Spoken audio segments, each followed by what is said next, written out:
ሰላም እንዴት ናችሁ? ዶክተር ዮናስ ነኝ። ኢትዮጵያ በተለምዶ ሰዎች የአእምሮ ህመም ሲያጋጥማቸው በቃ ጨርቁን ጣለ ምናምን ሲባል ሰምተን እናውቃለን። ሕክምና ላይ ያው ይሄንን አንጠቀምም። ካናዳ ላይ ሰዎች በሰመር በሞቃቱ ወቅት ቁምጣ ብቻ አድርገው በጣም ብዙ ሰዎች ይሮጣሉ።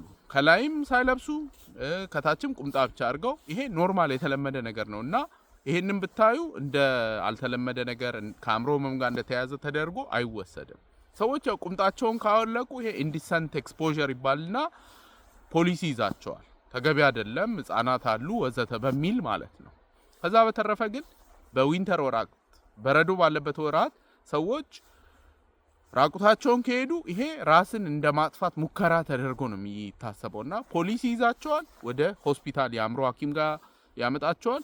ቀጥታኛ ደግሞ ሰዎቹ ፈለጉም አልፈለጉም ይሄ አደገኛና ለግለሰቡ ደህንነት አስጊ ነው ብለን ፎርም አለ። ሰውየው ቢፈልግም ባይፈልግም እንዲታከም የሚደረግ እሱን ፈርመን እናክማቸዋለን።